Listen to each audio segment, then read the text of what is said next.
जैसा कि हम कल भी बात कर रहे थे, यदि आपने ध्यान से सुना होगा तो आपके समझ में आया होगा कि निफ्टी में कल की जो तेज़ी थी वो एक ट्रैप का काम आज के लिए करके गई। जैसा कि हम बात कर रहे थे 25,200 का लेवल, जो कि ज़बरदस्त कॉल राइटर्स का जोन है, वहाँ पे आपको नज़र रखनी है, क्योंकि वहाँ पे सबसे ज़्यादा कॉल राइटर्स आपको मिलेंगे और वही लेवल्स है जहाँ से बाज़ार बार बार घूम रहा है।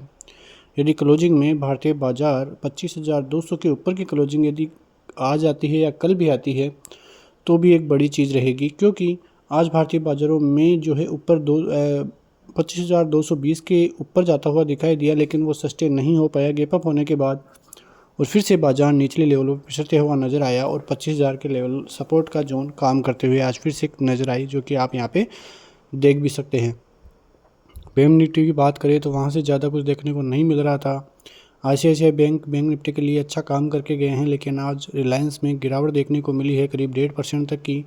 आपने देखा कि कल रिलायंस के नतीजे आए थे, TCS के पहले नतीजे आए थे, उतने अच्छे नहीं थे। रिलायंस के नतीजे आए, नतीजे ठीक ठाक थे, लेकिन बाजार उनको पॉजिटिव लेकर नहीं गया और 1.5% तक की गिरावट रिलायंस में आपको देखने को मिल जाएगी, और इसी वजह से निफ्टी निचले स्तरों पर कामकाज करता हुआ आज भी नज़र आ रहा है और क्लोजिंग भी लगभग 25,100 के लगभग ही क्लोजिंग आज देखने को मिली है। यहाँ पे बैंक निफ्टी की बात करें तो बैंक निफ्टी में 51,887 तक के लेवल्स आज आते हुए आपको दिखाई दिए हैं, लेकिन जो मेन रेजिस्टेंस जोन है वो है 51,950, 52,050, जो कि 20 DMA भी है। तो यहाँ से पार कर लेता है बैंक निफ्टी तो आपको ऊपर की तरफ अच्छे खासे लेवल्स, जो कि 1000 से 1500 पॉइंट और ऑल टाइम हाई तक भी चला जाए तो भी कोई बड़ी चीज़ नहीं है। लेकिन आपको ये ट्रैपिंग जोन ध्यान में रखना है, जो कि कल भी हम बात कर रहे थे 25,150 से 25,200 का जोन। अब ये पार कर लेता है बाज़ार, तभी जाकर हम मानेंगे कि बाज़ार में अच्छे खासे रिवर्सल के संकेत है, वरना बाज़ार में निचले स्तर ही आपको फिर से देखने को मिल सकते हैं।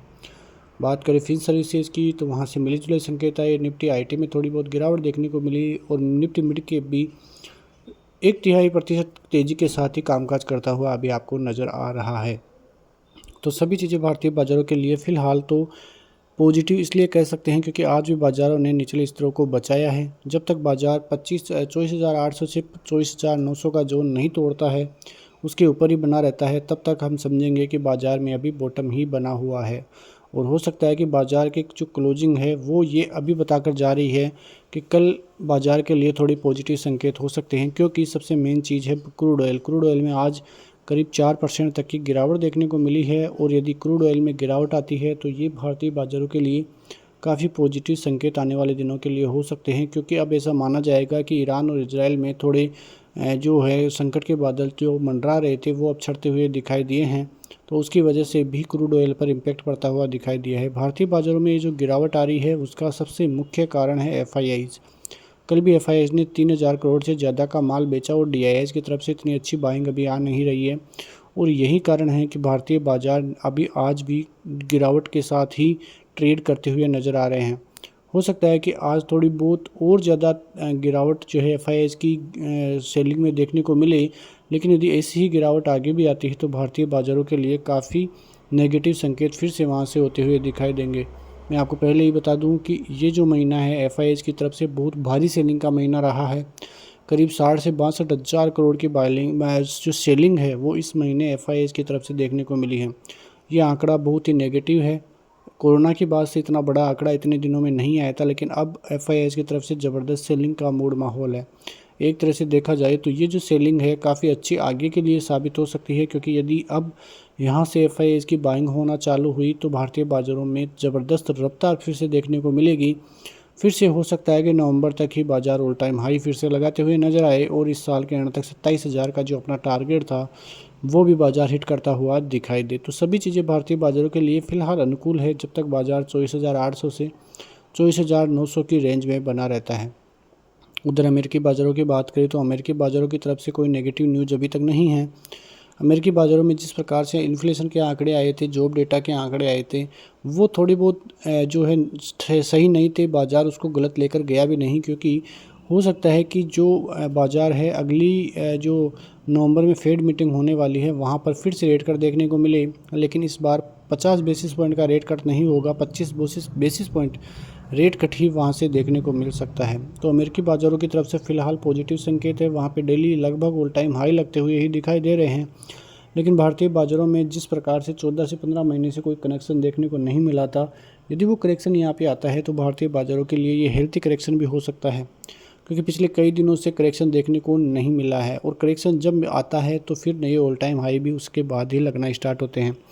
तो ऐसे ही जो गिरावट है भारतीय बाज़ारों में थोड़ी और देखने को मिले तो फिर बाज़ारों में अच्छे खासे बाइंग के लेवल्स आपको मिलेंगे। फिलहाल नई गिरावट जो है 24,800 और 24,900 तोड़ने के बाद ही आएगी। इस बात को आप गांठ बांध लीजिए। जब तक बाज़ार इन लेवलों से ऊपर है तब तक भारतीय बाज़ारों को कोई भी चिंता करने की ज़रूरत नहीं है। और यदि आपने भी लॉन्ग पोजीशन बना रखी है तो ये दोनों स्टॉप लॉस के लेवल्स आप ध्यान रखिए, काफ़ी अहम रहेंगे।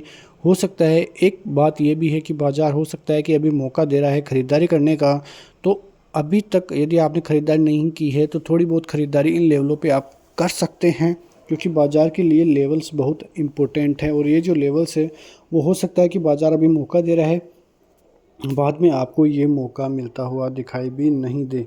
तो सभी चीज़ें भारतीय बाज़ारों के लिए फ़िलहाल हम नेगेटिव से थोड़ी बहुत पॉजिटिव लेकर चलेंगे, क्योंकि जब तक भारतीय बाज़ारों में 24,800 से 24,900 का जोन है तब तक हमारी राय जो है पॉजिटिविटी की तरफ ही रहेगी।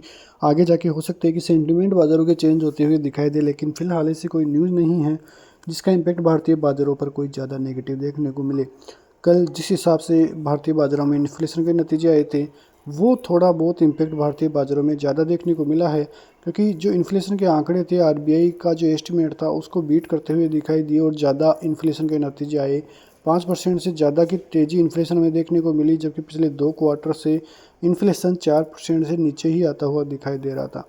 तो ये संकेत थोड़े भारतीय बाज़ारों को हिलाते हुए नजर आए, और सबसे मेन कारण यही रहा कि भारतीय बाज़ारों में आज भी ऊपरी लेवलों से गिरावट देखने को मिली। लेकिन अब कल के लिए 25,200 का स्तर काफ़ी इंपॉर्टेंट रहेगा।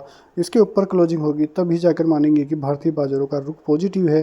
और 25,000 से ऊपर देखें तो 25,300 पे लगभग 20 डेमा भी है, तो उसको पार कर लेता है तो भारतीय बाज़ारों का ट्रेंड फिर से पॉजिटिव हमें देखने को मिलेगा। तो सभी चीज़ें अनुकूल है। तो फिलहाल भारतीय बाज़ारों के लिए पॉजिटिविटी ही हम लेकर चल रहे हैं। ऐसी खबरों के साथ मिलते हैं नेक्स्ट वीडियो में। तब तक के लिए नमस्कार, जय हिंद, जय भारत, वंदे मातरम।